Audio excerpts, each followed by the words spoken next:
நாம் அவர்களில் என்று மாற முடியுமானா முடியாது. ஏன்னா மாற்றிடுவானோ, அந்த கெட்ட சிந்தனையை கண்டிப்பாக நம்முடைய உள்ளத்தில் விதைச்சிருவானோ.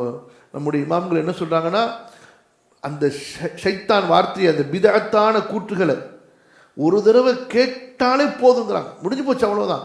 அது உள்ளத்தில் கசரா பதிஞ்சிருமில்ல, அதை எப்படி நீக்குவீங்கன்னு கேட்குறாங்க. அந்த தவறான வாதம் உள்ளத்தில் பதிஞ்சிருச்சுன்னா அதை எங்கேருந்து நீங்கள் நீக்குவீங்கன்னு. ஒரு பெரிய இமாம் தன்னுடைய மகனாரை பார்த்துட்டாரு. இந்த மாதிரி ஒரு பிதஅத்தான பேச்சுகள் பேசக்கூடிய பிதஅத்து 2 இருக்குது. ஒன்று தரிகா, தர்கா, மௌலுது, கத்தம், பாத்தியா, இதுவும் பிதஅத்து. கொள்கை சார்ந்த பிதஅத்து தான் இந்த டிஎன்டிஜே பிதஅத்து தான். இந்த சூஃபி தரிகாக்காரங்க பிதஅத்துலாம் என்ன பிதஅத்து? அமல்கள் சார்ந்த பிதஅத்து, அதில் கொள்கையும் இருக்குது. இவங்க பிதஅத்து இருக்குது பாருங்கள். யார்? இந்த டிஎன்டிஜே குரூப்பு, அதே போல் இன்னும் அவங்கள சார்ந்த, அவங்க தான் இப்போ 4ஆக போயிட்டாங்களே, இந்த குரூப்புடைய பிதஅத்து இருக்குது. இவங்க கத்தம் பாத்தியா ஓத மாட்டாங்க, மௌலுது ஓத மாட்டாங்க, தர்காவுக்கு போக மாட்டாங்க. ஆனால் இவங்களும் யார் தான்? பிதஅத்துவாதிகள் தான். இவங்களுடைய பிதஅத்து என்னன்னு சொன்னால் அறிவு சார்ந்த பிதஅத்து, இல்மு சார்ந்த பிதஅத்து. என்ன இல்மு சார்ந்த பிதஅத்துனா என்ன? அல்லாஹ் சொன்னதை மறுக்கிறது, அல்லாஹ் சொன்னதுக்கு வேற விளக்கம் கொடுக்கறது. அல்லாஹ் சொர்க்கம் இருக்குன்னு சொல்லியிருக்கிறானா? இல்லைங்க, சொர்க்கம் இருக்குதானா இப்போ இல்லை, இனிமே தான் படைப்பான். அதே போல் ரசூல் ஸல்லல்லாஹு அலைஹி வஸல்லம் ஹதீஸுகளை மறுக்கிறது.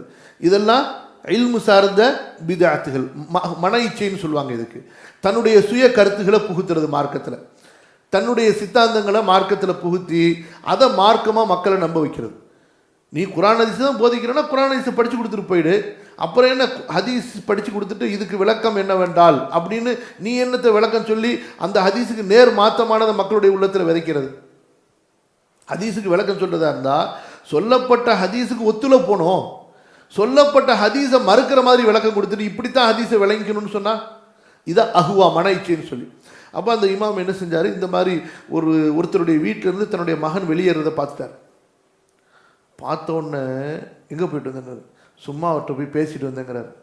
கூப்பிட்டார், இந்த பார், அவங்க சொன்ன வார்த்தையை பாருங்க. அந்த இமாம் சொன்ன வார்த்தையை, நீ 1000 முறை ஒரு விபச்சாரியின் வீட்டிலிருந்து வெளியே வந்திருந்தால் கூட எனக்கு வருத்தம், இந்த வருத்தம் இருந்திருக்காது, இந்த ஷைத்தானுடைய வீட்டிலிருந்து நீ வந்ததுன்னா.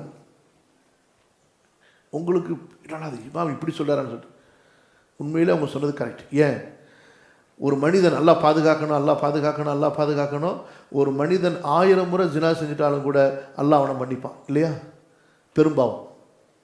ஆனால் இந்த குஃப்ரான சிந்தனை உள்ளத்தில் உட்காந்துருச்சுன்னு வச்சுக்கோங்க, இஸ்லாமை விட்டு வெளியேற்றிடுமே. ஒரு பெரும்பாவம் ஒரு மனிதனை இஸ்லாமை விட்டு வெளியேற்றாது.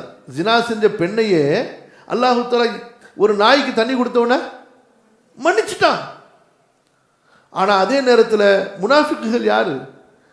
அல்லாஹ்வும் ரசூலும் சொன்னதுக்கு மாற்றமாக நம்பிக்கை கொண்டவர்கள், அல்லாஹ்வும் ரசூலும் சொன்னதில் சந்தேகப்படக்கூடியவர்கள். அப்போ அல்லாஹ்வையும் ரசூலையும் பொய்ப்பிக்கிற மாதிரி ஒருத்தன் பேசுகிறான், அவனுடைய வீட்டுக்குள்ளார நீ போயிட்டு வரியா? புரியுதா இல்லையா? அப்போ என்ன, 1000 முறை ஒரு பெரும்பாவத்தை செய்கிறதை விட இந்த பிதஅத்துவாதிகளிடத்தில் போய் பேசுறது இருக்குது அவ்வளவு பயங்கரமானது. ஏன்னா அது உள்ளத்தில் படிஞ்சிட்டா மிகப்பெரிய பிரச்சனை. ஏன்? பாவத்தை செய்யும்போது மனுஷன் ஒன்று இச்சைக்கு அடிமையாகி அல்லது ஆசைக்கு அடிமையாகி பாவத்தை செஞ்சிடறான். தான் செய்கிறது பாவம் தான் நினச்சி செய்கிறான். கண்டிப்பாக ஒரு நேரத்தில் அதுக்காக அவன் வருந்துவான், அல்லாஹ் அவனை மன்னிச்சிருவான். ஆனால் அதே நேரத்தில் இந்த பிதஅத்தை செய்கிற யாருமே அதை பாவம் நினச்சி செய்கிறதில்ல. அதனால் அவனுக்கு தௌபாவுக்கு வாய்ப்பே கிடையாது. புரியுதா உங்களுக்கு? பெரும்பாவமும் பிதஅத்தும் எப்படி வித்தியாசப்படுது? ரெண்டுமே பயங்கர பாவம் தான். ஆனால் பெரும்பாவத்தை விட பிதஅத்து மிக பயங்கரமானது. காரணம் என்ன?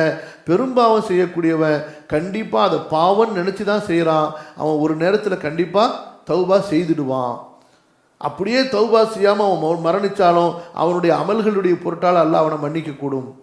ஆனால் இந்த பிதஅத்து செய்தவன் அதை சரின்னு நினச்சி செய்கிறான், அதுதான் உண்மை நினச்சி செய்கிறான், அல்லாஹ்வும் ரசூலும் சொன்னதுக்கு மாற்றமானதை நம்பிக்கை கொண்டு செய்கிறான்.